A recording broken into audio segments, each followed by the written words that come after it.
IPC Indian penal code section 22 movable property. चल संपत्ति के बारे में हम समझेंगे। भूमि से लगी हुई ऐसी वस्तु जिसे हिलाया ना जा सके और जिसे हम एक जगह से दूसरी जगह नहीं ले जा सकते, उसे हम कह सकते हैं कि यह अचल संपत्ति है।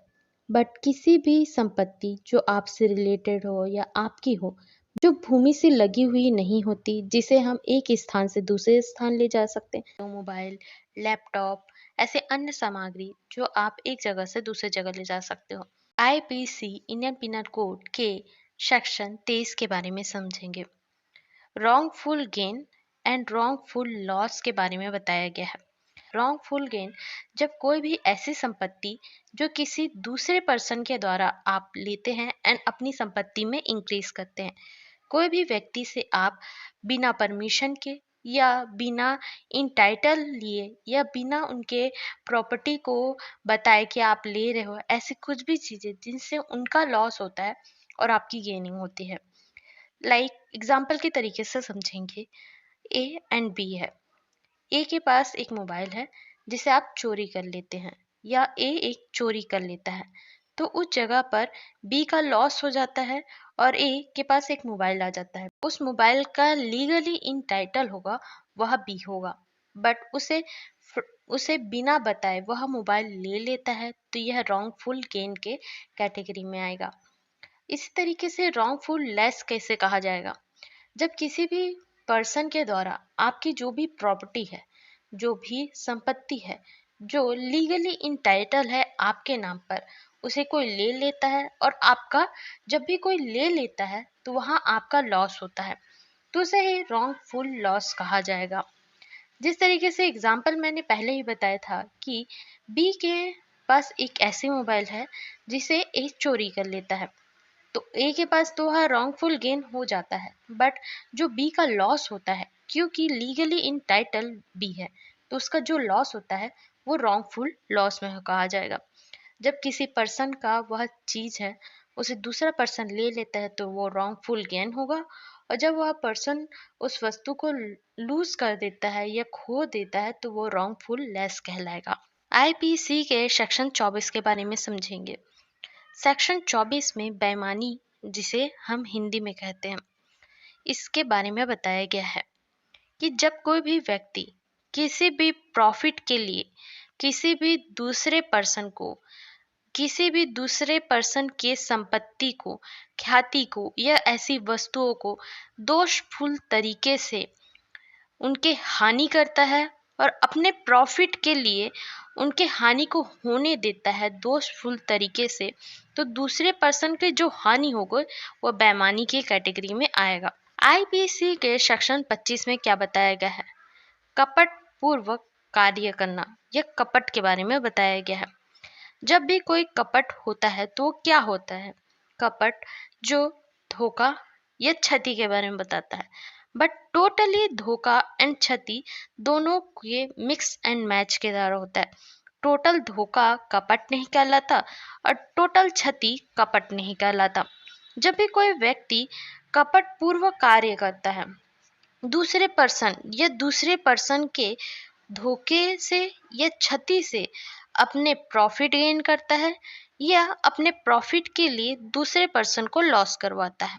IPC Indian penal code section 26 के अकॉर्डिंग रिएक्शन टू बिलीफ, विश्वास करने का कारण।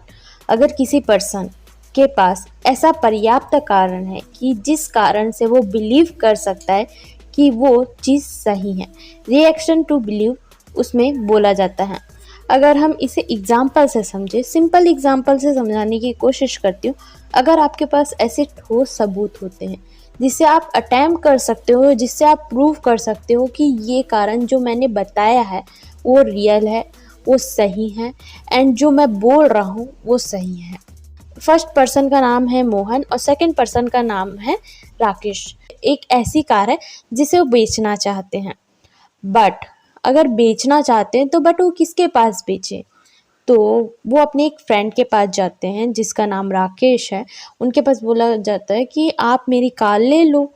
तो बोलते हैं कि आपकी कार कितने में आप बेचना चाहते हो, तो बोलते हैं 20,000 में ले लो। तो अगर कोई भी पर्सन इस कार को लेना पसंद करेगा, क्योंकि इतने सस्ते में कोई भी कार वो ले ही लेगा।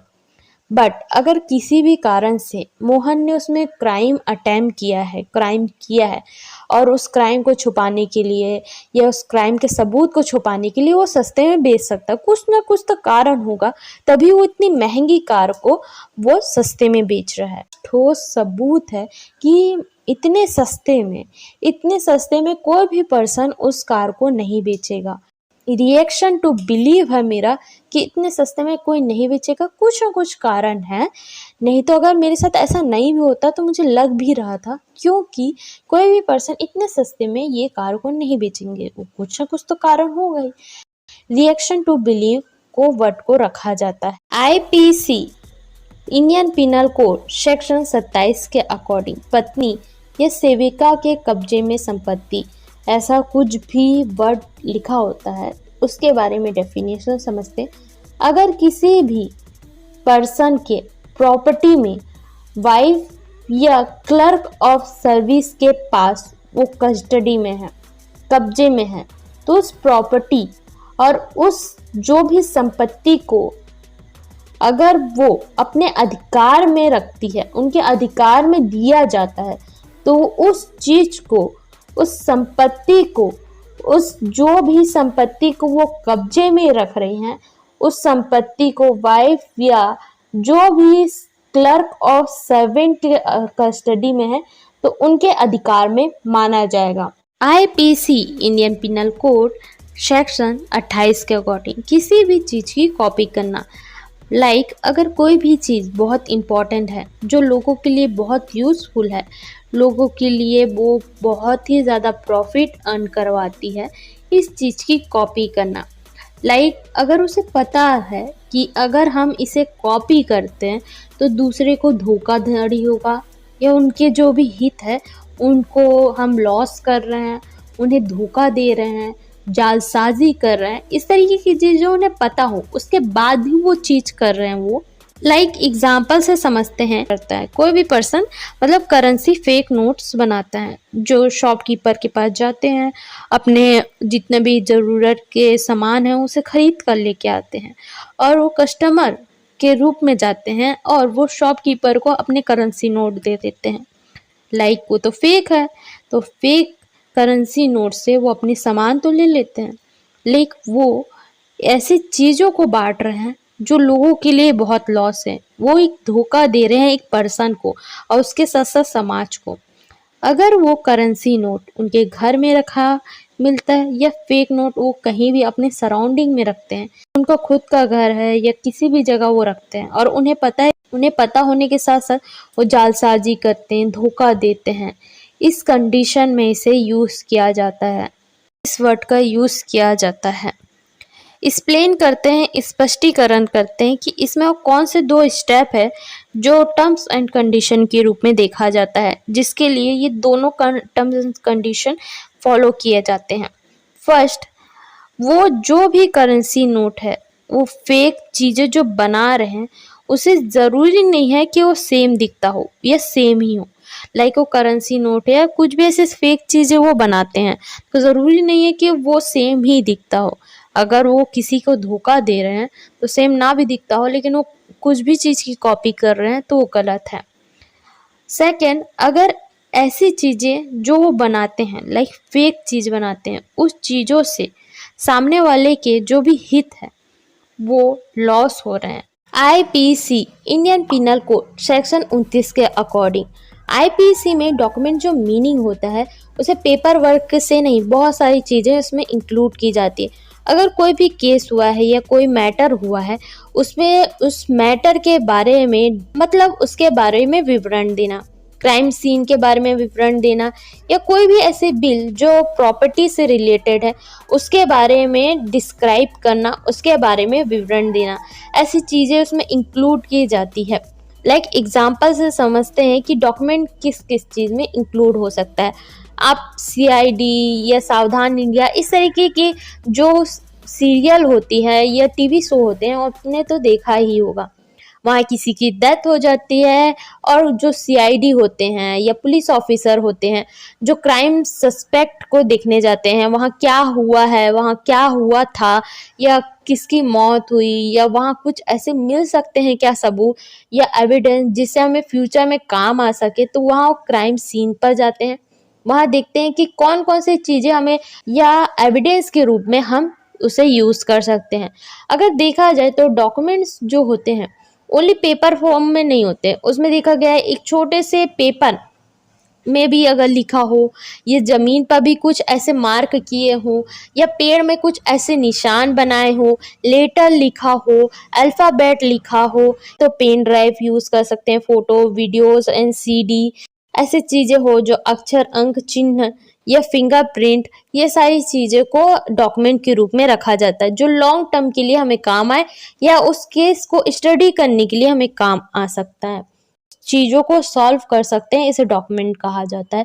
और अगर ऐसा वर्ड होता है आईपीसी में तो ये सारी चीज़ें इसमें इंक्लूड होती है। IPC Indian penal code section 30 के अकॉर्डिंग वैल्यूएबल सिक्योरिटी, अगर इस वर्ड का यूज़ होता है मूल्य प्रतिभूति में, हम सिंपल लैंग्वेज में अगर समझे तो किस तरीके से लाइक आपने एक कोई भी कार खरीदी है तो आपके पास एक लीगल तरीके से आपको एक पेपर फॉर्म में बताया जाएगा कि आपका कार है। आप अगर इसमें इंश्योरेंस लेते हो तो इंश्योरेंस की पूरी चीज़ें होंगी। अगर ये कार लीगल तरीके से आपको बताता है कि ये आपकी कार है ना, तो इस जगह पर अगर आपके कार की एक्सीडेंट हो जाती, आपको प्रूफ किया जा सके कि ये आपकी कार है, ये आपने इसे खरीदा है ना, तो ये सारी चीज़ें जो लीगल पेपर वर्क होता है उसे हम इंक्लूड करेंगे। अगर आपके पास तब तक वो राइट होगा और उस राइट को आप यूज कर सकोगे जब तक वो पेपर वर्क आपके पास होगा। लाइक अगर वो कार को जो आपने खरीदी है उसे आप बेच देते हो तो आपके जो पेपर वर्क है वो सामने वाला पर्सन करे, तो उस जगह पर अगर सामने वाला पर्सन कुछ भी चीजें ऐसे करती है जिनकी एक्सीडेंट हो जाती है या उन्होंने ऐसे कुछ क्राइम किया तो वो सारी चीजें उनके ऊपर आएगी, आप वहां से बच जाओगे क्योंकि पूरा जो लीगल वर्क है, लीगल पेपर है, वो उनके पास है। जो ये दिखाया जाता है, जो ये पेपर दिया जाता है, मतलब लाइक अगर आपने एक कार खरीदी और आपने एक कार को रखा है, जो आपके पास जो पेपर है वो वैल्यूएबल डॉक्यूमेंट कहलाएगा, जिसे हम वैल्यूएबल डॉक्यूमेंट या सिक्योरिटी ऑफ डॉक्यूमेंट कह सकते हैं। तो इसे ही कहा जाता है जब तक वो आपके पास सिक्योरिटी है, वैल्यूएबल डॉक्यूमेंट है, आपको उसमें सिक्योरिटी भी मिलेगी लीगल तरीके से। अगर आपके ऊपर कुछ होता है तो आपके ऊपर एक्शन भी लिया जाएगा।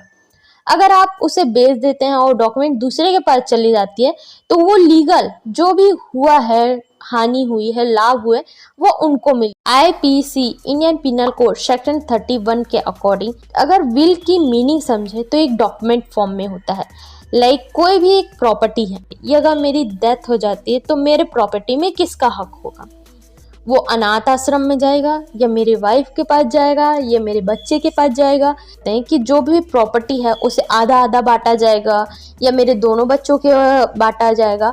जो वर्ड होता है वो डॉक्यूमेंट फॉर्म में होता है और प्रॉपर्टी सिक्योर करना कि मुझे फ्यूचर में मेरे ना होने के बाद भी इसे किस तरीके से यूज़ किया जाएगा।